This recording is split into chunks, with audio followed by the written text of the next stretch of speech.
శ్రీ గురుభ్యో నమః. సనాతన ధర్మం గురించి తెలుసుకోవాలనుకునే ప్రతి ఒక్కరికి ఈ వీడియోలో నిద్రాదేవి అంటే ఎవరు, ఆవిడ బ్రహ్మదేవుణ్ణి ఎలా రక్షించింది, ధర్మరక్షణ ఎలా చేసిందో చూద్దాం. దేవి భాగవతం ప్రకారం మహావిష్ణువు యోగనిద్రలో ఉండగా మధు, కైటభ అనే ఇద్దరు రాక్షసులు మహావిష్ణువు యొక్క చెవి నుండి బయలుదేరుతారు. లోకకంటకులైన ఈ ఆసురులు మీకున్న అసుర స్వభావం వల్ల వీరిద్దరూ బ్రహ్మదేవుడి నుంచి వేదాలను అపహరించే ప్రయత్నం చేస్తారు. అప్పుడు బ్రహ్మదేవుడు వీరిద్దరి బారి నుంచి తనను రక్షించేది మహావిష్ణువే అని గుర్తించి, మహావిష్ణువు కూడా యోగ నిద్రలో ఉన్నారు కాబట్టి మహావిష్ణువుని ఆవరించి ఉన్న తన మాయను ఉపహరించుకోవాలని నిద్రాదేవి అయిన మహామాయను రాత్రి సూక్తం ద్వారా పరిపరి విధాలుగా అమ్మని వర్ణిస్తాడు. ఈ రాత్రి సూక్తం ఇప్పటికీ మనకు దుర్గా సప్తశతిలో దొరుకుతుంది.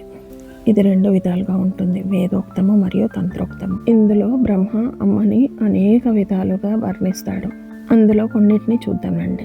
జగజ్జనని అయిన ఓ మహామాయ, నీవే జగదీశ్వరివి, జగత్తును భరించు దానవు, సృష్టి స్థితి లయములకు కారణభూతురాలవు, నీవే పితృదేవతలకు ఇచ్చే కవ్యస్వరూపము, నీవే దేవతలకు ఇచ్చే హవ్యస్వరూపము, వషట్కార మంత్ర రూపిణివి నీవే అమ్మ, అకార ఉకార మకారమైన ఓంకార స్వరూపిణివి నీవే, యజ్ఞస్వరూపము నీవే, హవిస్సు స్వరూపము నీవే, అనుదాత ఉదాత స్వరిత రూపమైన వేదమూర్తివి నీవే, మంత్రతంత్ర యంత్ర వేదములు ఉచ్చరించలేనంతటి శక్తివి నీవే, అర్ధమాత్ర స్వరూపిణివి నీవే, తురియ శక్తివి నీవే, చిత్శక్తివి నీవే. నిన్ను వర్ణించు నేనెంతటి వాడినమ్మా, శీఘ్రముగా నిద్ర అనే నీ మాయను మహావిష్ణువు నుంచి ఉపహరించి నన్ను రక్షించమ్మా అని వేడుకుంటాడు.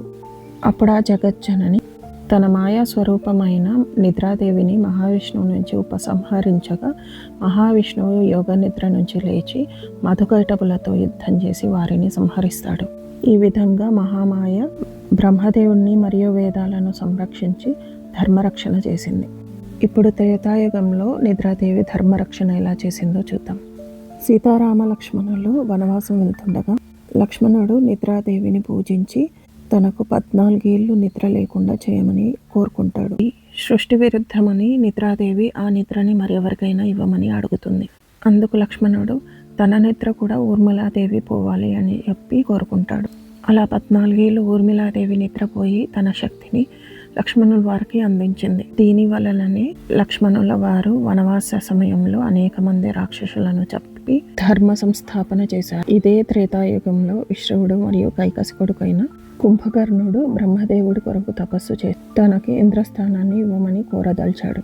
అయితే మహామాయ స్వరూపమైన సరస్వతీదేవి వల్ల కుంభకర్ణుడు ఇంద్రాసనం స్థానంలో నిద్రాసనాన్ని కోరుకుంటాడు.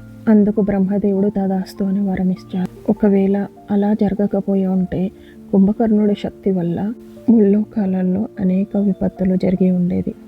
మరొక వృత్తాంతంలో బ్రహ్మదేవుడి నుంచి హయగ్రీవ అనే రాక్షసుడు వేదాలను అపహరిస్తాడు. ఈ హయగ్రీవుడు అనే రాక్షసుడు బ్రహ్మదేవుడి ద్వారా ఒక వరం పొంది ఉంటాడు. తనను సంహరించాలి అంటే వాళ్ళకి హయగ్రీవము, గ్రీవము అంటే కంఠము, హయ అంటే గుర్రము. వేదాలను అపహరించిన తర్వాత బ్రహ్మదేవుడు మహామాయను వేడుకుంటాడు. మహామాయ అప్పుడు బ్రహ్మదేవుడికి ఇలా సలహా ఇస్తుంది. ఎక్కుపెట్టి ఉన్న బాణం మీద మహావిష్ణువు యోగ నిద్రలో ఉన్నారు కాబట్టి ఆ బాణం యొక్క వెంటి నారిని తొలగిస్తే మహావిష్ణువు యోగ నిద్ర నుంచి లేస్తారు అని సూచిస్తుంది. అందుకు బ్రహ్మ ఆ పని చేయడానికి ఒక చెదపురుగుని పంపగా ఆ చెదపురుగు వెంటనారి కొరకగానే మహావిష్ణువు యొక్క తల తెగిపోతుంది. బ్రహ్మదేవుడి ఆజ్ఞానుసారము విశ్వకర్మ హయగ్రీవాన్ని మహావిష్ణువు యొక్క దేహానికి అతికిస్తారు. మహావిష్ణువుకున్న తపశక్తి వల్ల ఆ హయగ్రీవము తేజవంతమవుతుంది. ఇలా హయగ్రీవ స్వరూపమైన మహావిష్ణువు ఉద్భవించాడు. తర్వాత లోకకంటకుడైన హయగ్రీవుణ్ణి సంహరించి వేదాలను సంరక్షించి వేదపురుషుడుగా ఉద్భవించాడు. అందుకే హయగ్రీవ స్తోత్రంలో జ్ఞానానందమయం దేవం నిర్మల స్ఫటికాకృతిం ఆధారం సర్వ విద్యానం హయగ్రీవముపాస్మహే అని అంటాము. మన సనాతన ధర్మంలో గురు శిష్య పరంపరలో మనకు గురువులు నిత్యం నేర్పించేది ఇదే. వేదాలలో కనిపించే అర్థం ఒకటి ఉంటే పరమార్థం మరొకటి అని అంటారు. ఇప్పటి వరకు మనం అర్థాలను చూసాం. ఇప్పుడు పరమార్థాన్ని చూద్దాం రండి. నిద్ర అనేది మాయకు సంబంధించినది. ఇందులో మనము భ్రమకు లోనవుతూ ఉంటాము. ఆ మాయ నుంచి తేలుకోగానే అంటే నిద్ర లేవంగానే మనకి వాస్తవాలు తెలుస్తాయి. అంటే నిద్ర మాయా స్వరూపము మరియు భ్రమస్వరూపం అయితే హయగ్రీవుడు వాస్తవ స్వరూపము మరియు జ్ఞాన స్వరూపము. అందుకే మనము వాస్తవాలకి దూరంగా ఆలోచించేటప్పుడు మన పెద్దవాళ్ళు కూడా ఏంటి పగటి కళలు కంటున్నావా, వాస్తవాల్లోకి రా అని అంటుంటారు. బ్రహ్మదేవుణ్ణి మరియు ధర్మరక్షణ చేసిన నిద్రాదేవి మనకి కావలసినంత నిద్రనిచ్చి తర్వాత మళ్ళీ చిచ్చక్తి రూపంలో మనల్ని ఆశీర్వదించాలని కోరుతూ స్వస్తి. శ్రీ గురుభ్యో నమః. నా వీడియో నచ్చితే లైక్, షేర్ అండ్ సబ్స్క్రైబ్ చేయండి.